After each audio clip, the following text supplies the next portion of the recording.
So I haven't written your final exam yet, but I do know that it's going to reflect the things that I think that are important about the course. And the things that are important about the course are in part reflected with your other exams. You know, the 5 exams we took up till now. We're going to go over the first 4 of these here.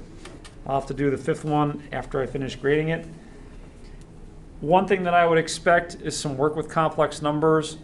That's what allowed us to do some more work with polynomial equations and inequalities. In any case, add or subtract, multiply complex numbers. And the biggest thing about complex numbers is understanding that I squared is -1. So that's how, for instance, 25i squared becomes -25, combine like terms, etc. So nice. Something else you should be ready for is something like this. Let's take a look at this on Desmos. We have 2 equations here. F of x equals x cubed plus 3x squared, and g of x equals -x squared plus 5x plus 7. Let's take a look. Those graphs intersect each other, and you can find those intersections pretty easily, not only on Desmos, but on a graphing calculator. But the question then is kind of twofold, and I was trying to lead you through this. The first part is just saying, where do they intersect? And that would be at these points. Okay, great. The second part says, on what intervals is f of x greater than g of x? So f of x, that's that one. That's our top function there. So let's see. This interval right there, and in this interval here. Now, when I'm talking intervals, what I'm really looking for is intervals along the x-axis. And I put that in the description of the problem. But you should be able to find those intervals by finding the points of intersection and then just saying, okay, is it greater than or less than in that interval? And then finish your answer. Nice. Now, I trust that if you have some questions along the way, you'll stop me, ask for some clarification. Let's move on to problem number 6. This one was kind of a gift because I gave it to you already factored. You didn't have to move and get things all on one side. It was pretty much done for you. The one part you had to work on was deciding where this polynomial is positive or negative. You can do that with your graphing calculator or Desmos. Let's take a look at it with Desmos because I have it nice and set up here. So let me shut off these graphs. Here's the graph of this one. You can pretty much solve this by eyeballing it here and here and here. But that's not always going to be the case. So let's practice what I was looking for and what I asked for in the problem, which is for you to test points. Now, the idea here is that this graph crosses the x-axis at some pretty predictable points. -3, 2, and 5. So at those points, that means that gives you intervals in between these points. And I like to write down those intervals before I do my testing, because once you start writing these test points, it's easy to get confused.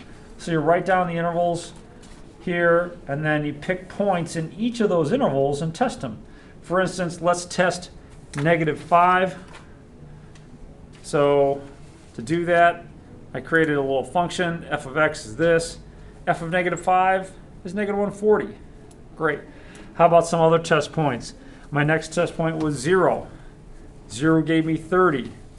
And then my test point after that was 3. Gives me -12. And 6 gave me +36. So the information that I really needed here, what I was looking for, was these are my test points, and I tested out negative, positive, negative, positive. Now looking at the sign here, we're looking for where this polynomial was less than or equal to 0, so I want the negative intervals here and here.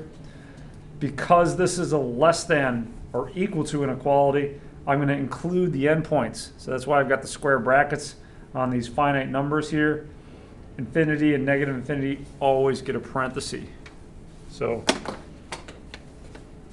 nice. Comments or questions on problem number 6 there? Let's jump up to problem number 9. This is pretty easy to do on Desmos, but not everyone's going to have Desmos available to them in their next course, so let me show you how to do that on the graphing calculator. Now I've already input part of these functions into the graphing calculator, but the meaty part of it, the part that's going to just draw this graph for values of x less than or equal to 1 or values of x greater than 1, that's what I'm going to show you. So let's take a look at that. So we're going to come up here to the graph or the equation, and without bothering you with technical details, put a division sign here. Divide by, and then parentheses. I want to know where x is less than or equal to 1. So x, to get the less than or equal to, you can hit the second key, then the math key. That takes you to the test menu. And then it looks like the 6th option down is the one we want. So type in the number 6. That gives me my less than or equal to, and then a 1. Close parenthesis. And I'm going to do that same trick down here, except this time I want to do it with divided by parentheses, x is greater than 1. So once again, your x is up here. To get to the greater than sign, I'll go to the test menu again, second, and then the math key, 3rd option down, greater than 1. Now these other graphs are stuff that I'm going to use later. The equal sign is not highlighted so that they're not going to graph. As far as where I want to see this, well, you could take your Q from the test and graph it, say, between -5 and 7. That seems pretty good. And then -5 and 5 on the y-axis. So let me set up my calculator to match that in terms of its window. So -5 to 7 on the x-axis, and then -5 to 5 on the y-axis. Let's clear that up. Hit the graph key, and bam. All right, looks pretty good. I guess what we can't see really well here is the top of this. Let me make my window a little bit taller here. Let's go up to, say, 9. And then I'll also change the scale on the y-axis to a 2. That way the tick marks I see on the y-axis are in units of 2. And bingo. The only thing that's missing then, I guess, is that you need a solid dot here at the end because you're going to include that endpoint, and a hollow dot here because you're not going to include that endpoint. That owes to the greater than, and then the less than or equal to over here. Okay, well, let's keep going. Problem number 11. I think this was the big one on this test, and didn't go over quite as nice and friendly as I wanted. So let's take a look at that one here. I gave you a nice big graph. Oops. Let's zoom out a little bit. There we go. And that graph had a local minimum here, a local maximum here. It didn't exactly have a minimum here because 2.97 and -5, that's not actually on the graph. How do I know this is not on the graph? Yeah, it's an open circle. So that's not really a point there. This is, though. That is, in some sense, an overall maximum. Although a lot of times you're looking for local min and local maximums. But where's the function in terms of its domain? Domain is where it lives. So what's graphed? And what's graphed starts at -2.97 all the way up to +2.97, except what? I'm going to use a parenthesis on the right end and a bracket on the left end because I'm not including that point. Now, in the end, I ended up making this extra credit. If you got this completely right, the local minimums would be -2. All right, I kind of winked and nodded at people who wanted to include -5. You really shouldn't. Likewise, with a local maximum, that'd be 2. Some people want to include 5. Okay, I can take that, 5. But -5 really shouldn't be there. It's increasing. Where's the graph moving up? That starts at -2.016 to 2.016. That's where it's increasing. It's in scales, or it's in intervals along the x-axis. Now, if you got fancy and said, well, it's neither increasing nor decreasing here, you probably got an extra point, all right, if you did that. Let's see. Decreasing is going to be on the opposite of that. It's decreasing from here to here, but we need to determine that in terms of the x-coordinates. So it'd be decreasing from -2.97 to -2.016. And likewise over here. Decreasing and increasing always get parentheses. Is the graph a function? Yeah, passes the vertical line test. Here's a bonus for you here on this one. Is this a one-to-one function?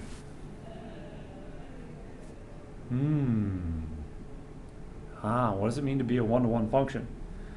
One-to-one function means it passes the horizontal line test. Does this pass the horizontal line test? No. So it's not a one-to-one function. Cool. I like this problem. It's just all concepts, no calculations. It's just asking you, do you understand the kind of things we discussed? So I would definitely be ready for something like this with a different graph on the exam, on the final.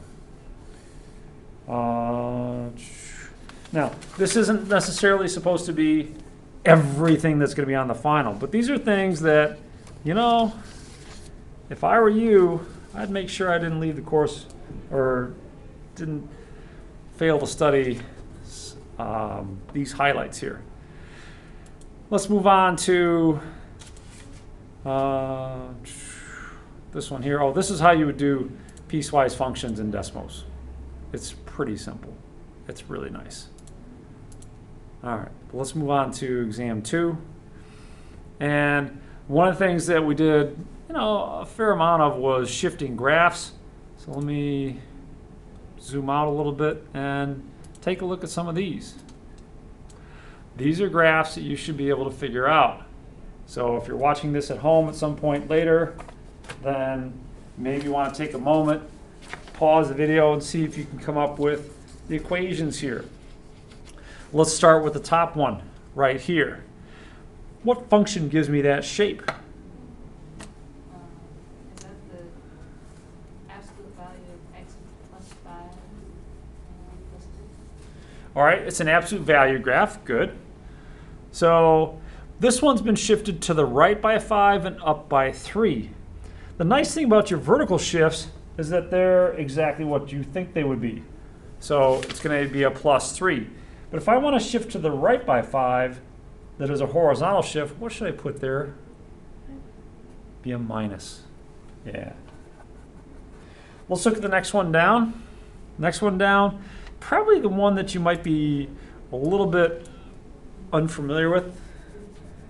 But if you look at it sideways, maybe in your mind tilt it up and make another copy of it on the other side of it. What you're really seeing is half of a parabola. And half of a parabola comes from a square root. So g of x is some square root function. Now the square root function starts out at 0, 0, and then we can shift it. This one's been shifted to the left by 4 and down by 3. Take your best shot, x plus 4, and then down by 3. And last but not least, h of x.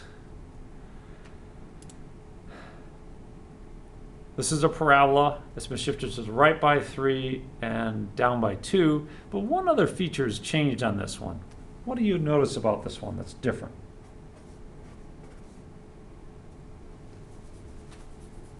Is this your typical y equals x squared kind of graph? Yeah. The other big thing to notice about this one is that it opens down. So what makes it open down is a negative here. It's been shifted 3 to the right, so that puts a what in here? Plus or a minus? Minus, thank you. And then finally, it's been shifted down by 2. So I'll just put a -2 there. Being able to shift graphs in your head, manipulating them, that's a great skill. I definitely would like you to have that as you leave this class. Let's jump up to problem number 5. We spent a whole section on graphing parabolas. You did that in your intermediate algebra class. So I would hope that you're pretty good at this stuff. You should be able to find the x-intercepts by setting y equal to 0. I would solve using the square root property like I did here. If you set x equal to 0, you'll find the y-intercept. Now there's nothing wrong with graphing this on Desmos. Desmos will tell you, what you got. So let's see, let me shut off that one, turn on this one.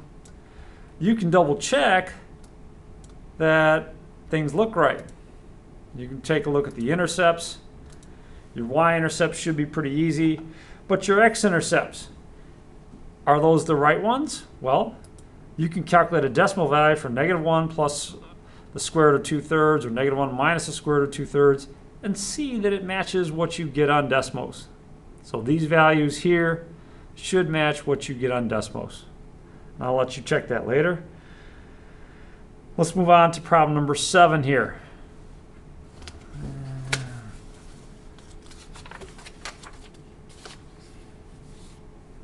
Yeah, these. This is just getting you ready for things to come in the future.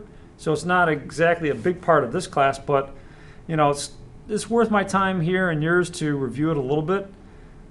Let's look at these graphs, starting with this one. Let me shut off this. And the question here asks you, what's happening to the y value as the x value moves out towards infinity? So as you go to the right, as you move towards infinity on the x-axis, where's the function going? Well, function's going up and up and up and up and up. So the function is going towards infinity if you go out towards the x-axis, or the positive x-axis. What if you go out the negative x-axis?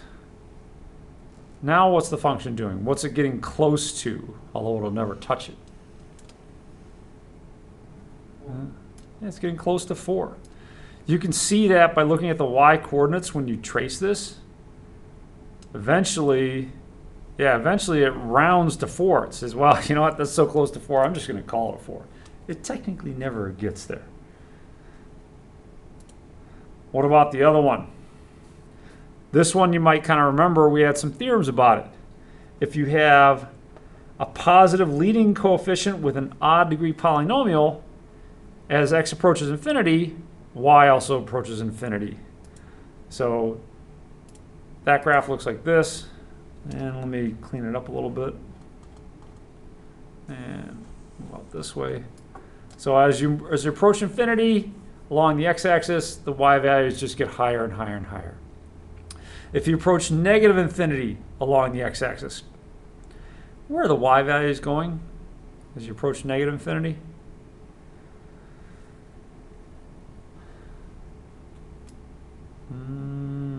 Are those tending to any particular number or positive or negative infinity? What would you guess? Yeah, they're going down towards negative infinity. So that's exactly what we have here. What else? Problem number 10. I don't know if I programmed this one in Desmos or not. Let me take a quick look back here. I hope I did. Yeah, I did. So the idea with problem number 10, and what makes these problems a little bit more doable for you, is you can graph them. Now notice that with Desmos, it assumes you're graphing y equals something. So In these, I didn't actually put the graph very often. How many solutions would there be to the equation this equals 0? What does the fundamental theorem of algebra tell us? Well, it tells us it's a third-degree equation, it better have 3 roots. But I only see one of them. I only see x equal 1/2. So where are the other 2?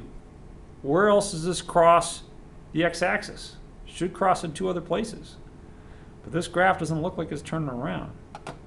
So where are those 2 places where it crosses the x-axis? Those 2 places are only in your imagination because they're imaginary roots. All right. Now, what you should do once you find that first root is factor this, use synthetic division. In fact, let's take a quick look at that. So I had a root at 1/2, so I'll put 1/2 out in front. That was 2x cubed minus x squared plus 8x minus 4. So how does synthetic division work? Do you remember what we start with? Big goose egg there, right? Add going down, that's a 2. Multiply 1/2 times this gives me a 1. Add going down is a 0. Multiply, add going down, 1/2 times 8 gives me 4, and bam. So what that's telling me is that my polynomial here can be factored as, or can be written this way. X minus 1/2 times 2x constant x and squared, 2x squared plus 8. That's a way to write mine. It might be a little bit more convenient to factor out the 2. That's going to be a 4 here. Well, let's distribute that 2 here. So 2x minus 1 times x squared plus 4 equals 0. How does that help us? Well, you got this times this equals 0. I know where this equals 0. That's at x equal 1/2. You've got to figure out where x squared plus 4 equals 0, which is x squared equals -4, or x equals plus or minus the square root of -4. That's where your imaginary numbers come in. That's why we introduce them, so that you can find those kinds of solutions.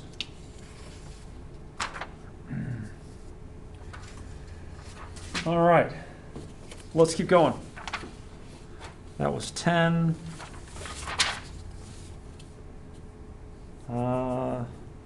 13 and 14 both look like good problems. This one seemed to be a little bit harder on people than I would have hoped, but you know, if you're struggling with these kind of problems, get some help. Finding the x-intercepts is just as easy as setting y equal to 0, and that's really going to be where the numerator equals 0. Finding the y-intercepts, that's going to be setting x equal to 0, so that gives you -6. Horizontal asymptote, you should remember there's 3 cases. One is where the numerator is of less degree than the denominator. That means you get an asymptote of 0. If they have the same degree, then it's going to be the ratio of the leading coefficients. Finally, if the numerator is bigger than the denominator by 1, then you're going to get a horizontal asymptote. We really didn't cover that much.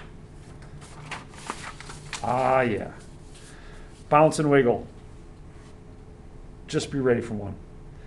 I also like, actually, problem 14, the piece that people missed was this. They missed the negative out in front. How come this has to have a negative out in front when it's all said and done? That's because both of these open down. And that's only going to happen if you have an even degree polynomial with a negative leading coefficient. So that's where the negative came from. All right, halfway done with this. Let's keep rolling. Comments or thoughts? Doing all right? Is this helpful? All right.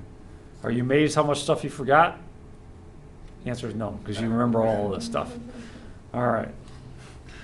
Let's keep going. Well, it's been a long time. We've covered a lot of stuff, so hats off to you for hanging tough. Let's see.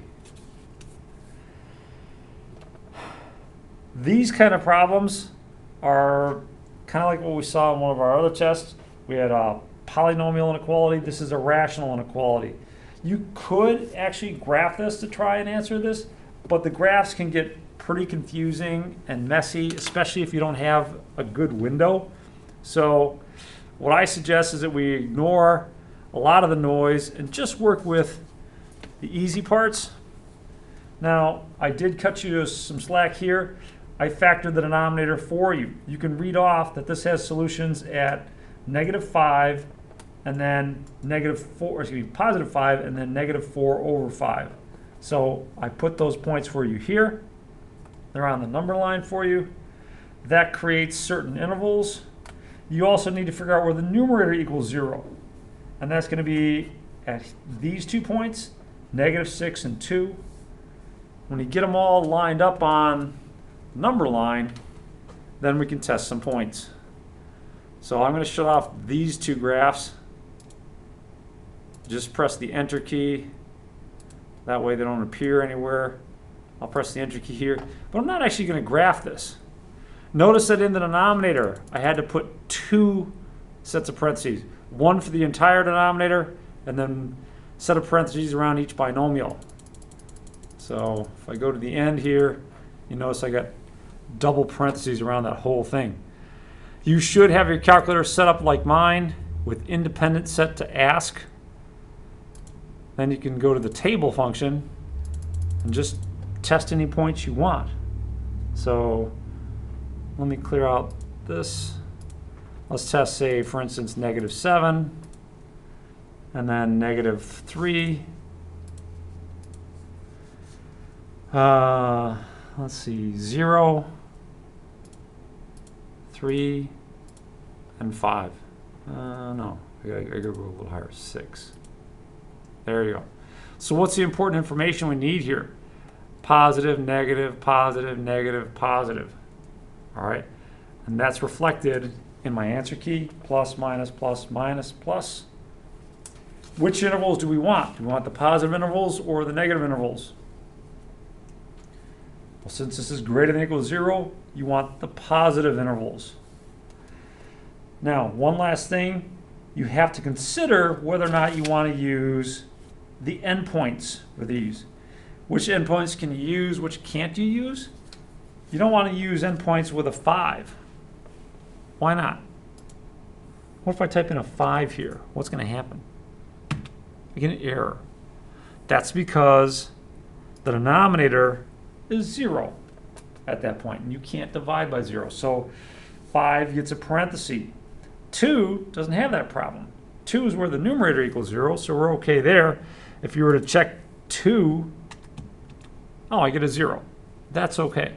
You can use that. 0 is greater than or equal to 0, and so on. The only points you can't really use are -4/5 and 5. So looking at my answer key, both of those got parentheses.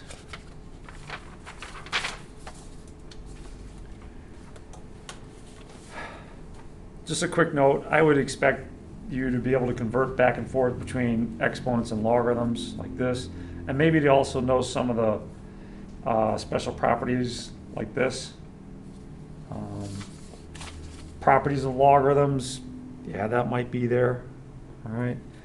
I'm not trying to give you every single problem, but I am trying to hit some of the highlights. You should be able to solve logarithmic equations and exponential equations.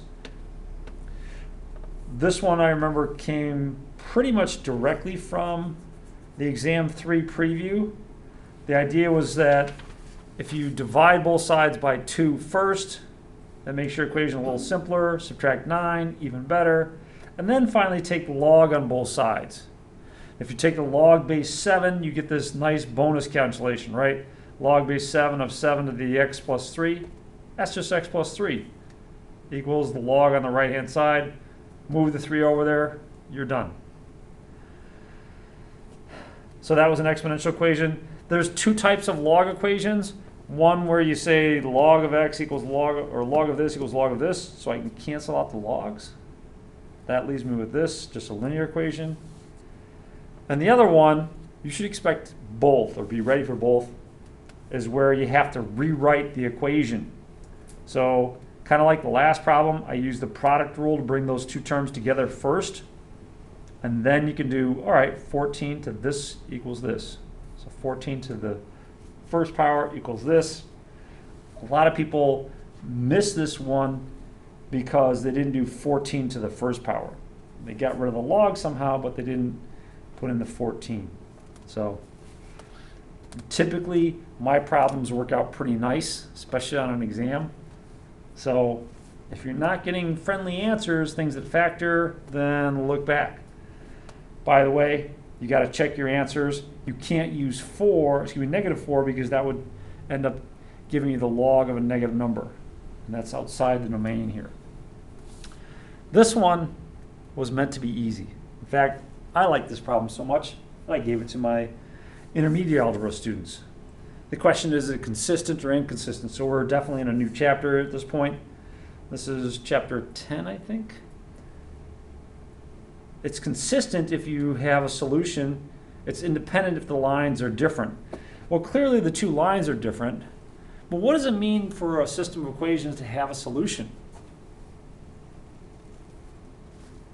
Geometrically, what should you see happening with the lines if it has a solution? Go ahead. They intersect. What's that? They intersect. Yeah, they intersect. Now,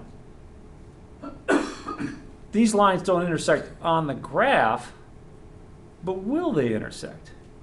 They have to, right? The only way that they wouldn't intersect is if they were parallel. And they're clearly not parallel. So it has to be consistent, and that's it. That's all I was looking for. In fact, kind of along the same lines, the answer that I was looking for here, explain why the system doesn't have a solution, because the lines are parallel and won't cross. That's all I was looking for.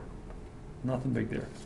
And lots of different ways that we solved systems of equations in this class. And I think that might be even leaving off one or two. Let me continue.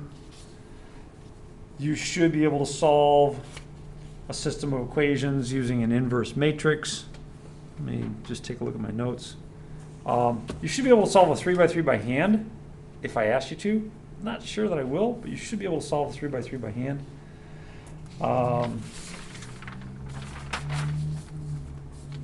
And then this one. In fact, if you were to look at the exam 3 preview, the only difference between this problem and the one on the preview is I changed the 3 or the 4 to a 3 here. That's the only difference. So definitely was trying to give you a good heads up on those things.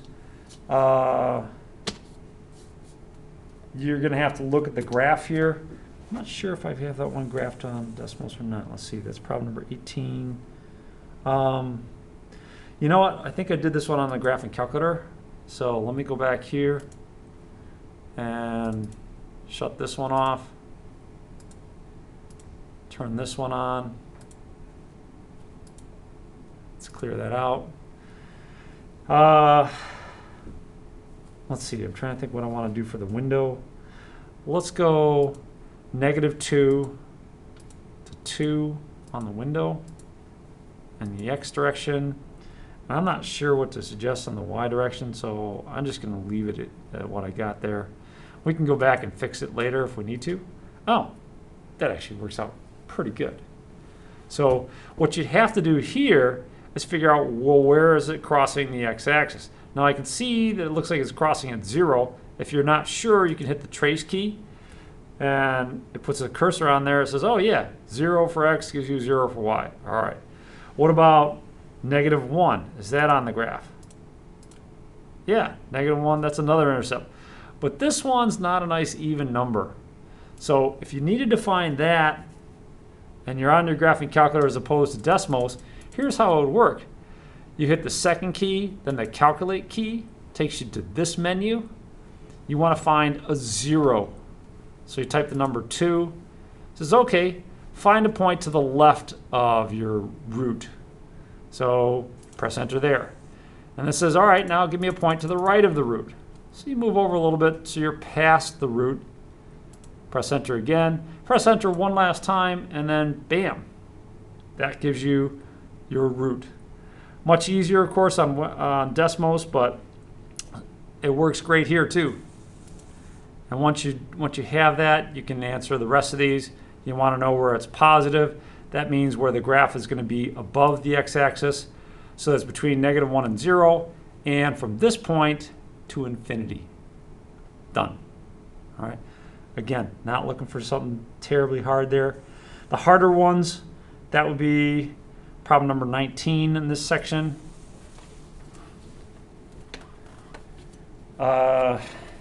Yeah, I just did log on both sides, so that's log base 10. It's a mess. You get rid of the exponents. I distributed both of the log terms, so I had this stuff. And then I said, all right, you know what? I'm going to move this log term to the left-hand side and this log term to the right-hand side. That way I get my x's on the same side. Now, that's one trick. That's one little stumbling block. The next little stumbling block is people need to realize you need to factor out that x. That leaves behind log of 5 minus log of 2. That's now just a number. If you divide both sides by that number, bam, that's your solution. If you wanted to get a approximate numerical value for this, I would suggest you rewrite it. Maybe take the 3 up here, think of that as 5 cubed, which is 125. You can even use the quotient rule and write that as a log of 2 over 125 divided by the log of 5/2. And that would have given you that number. I like these. I'm not sure if it rises to the level of an exam question or not, but I do like those. All right. Almost done. Exam 4. Problem number 2. Again, this is one of those problems that I really wanted to be easy. Explain why you can't multiply these matrices. Because their indices don't match. That's all I was looking for. So if they don't match, you can't do it. This one, a 4x4 system of equations, I don't expect you to solve that one by hand. I would suggest that you be able to solve it with inverse matrices. If you're struggling to remember how to do that on the graphing calculator, then let me help you out this way. Come on. Oh, there it was there. Let me try it again. There you go. There's a QR code that you can scan for for the video that shows you how to use the inverse matrix to solve systems of equations. That's a little link to my playlist. I call it bit.ly/jpstricks. So that shows you a bunch of graphing calculator tricks once you get there. In fact, here, let's do this. There's that, and then here's a QR code for my little playlist there. So you got them both now. Okay, let's see. Maybe somebody will email me and say, hey, I used your QR code. It worked pretty good. That'd be cool. Maybe I'll offer extra credit. To finish up here, problem number 6. Kramer's rule, you know, when it's all said and done, may not make the cut for a final exam question, but you should be able to set up Kramer's rule, and most importantly, you should be able to find a determinant. I haven't decided if I want you to show it by hand or not. I gave extra credit on the exam when people did, but you should be able to get the determinant. This wouldn't be a bad question, partial fraction decomposition. Problem number 8. Boy, 8 and 9, I was trying to be nice. It just didn't go over well. 8, all I was looking for was this. Some people gave me the same exact answer for problem number 9. That's not what I was looking for. So on problem number 9, the idea is that what you're going to do is you're going to equate coefficients, like your x cubed term. X cubed goes with a plus b. So 0 must equal a plus b. In yellow, I have all my squared terms.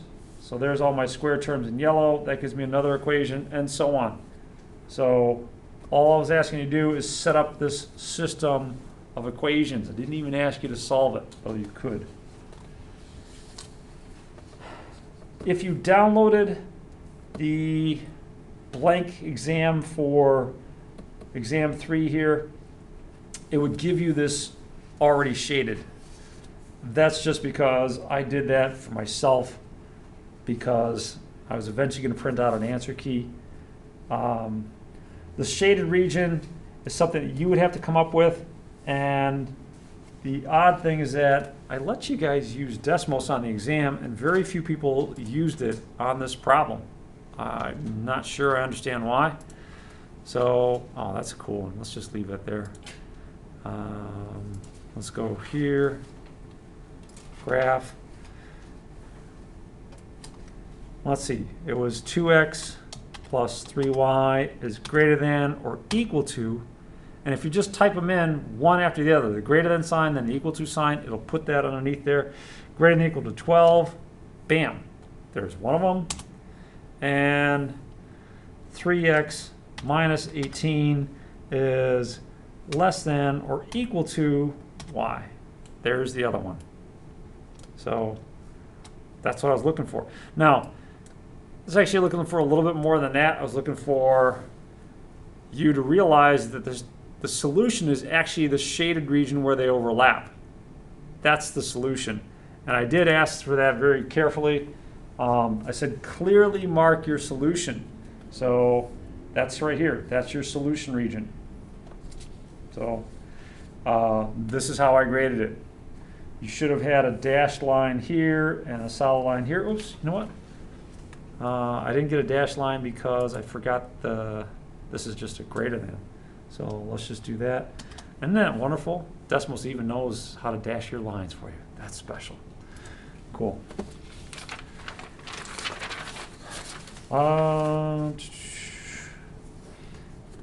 Nonlinear systems of equations. Again, you know, it kind of surprised me that a lot of you must not have graphed this on Desmos, because Desmos would have shown you that there's 4 solutions. How would Desmos show you that there's 4 solutions for a problem like this? The zeros, I think. That's kind of close. So, tell you what, let's just take a quick look at the graph here. Let me ding those two. And the first one, here's a good question for you. What's the shape of that graph going to be? What figure am I going to see when I graph this? Log graph. Um, On Desmos, I would a lot of times check my work by intersecting them. yeah, so we're looking for the intersections. The first graph has to be a parabola. Can anyone tell me why? There's only one square term. There's only one square term. So x minus y squared plus 9 equals 0. In fact, it's a sideways parabola because the square term is in y. And then 2x squared plus y squared. Now this has to be an ellipse because the leading coefficients of the squared terms have different signs. Or not different signs, but different coefficients, and they're both positive. So kind of hard to see here, but if you zoom in enough, you'll see that, oh yeah, it crosses at 2 places, here and here. So 1 and 2. Now the one of them is pretty easy to find. The other one, yeah, you know, you might give me a decimal answer, but I'm going to be looking for an exact answer. I have no problem with you looking at Desmos and saying, okay, there should be 4 answers. you can verify afterwards that one of them is going to be square root of 17 over 2, and the other one's going to be negative square root of 17 over 2. So, again, use Desmos where you can. Problem number 15, something similar happened there. You were looking for where all these shaded regions overlap. They overlap here. A lot of people were pretty good about marking this down as the feasibility region or the solution region. But what people weren't so good about is figuring out which of these points maximize this function. After all, that was the point of the problem.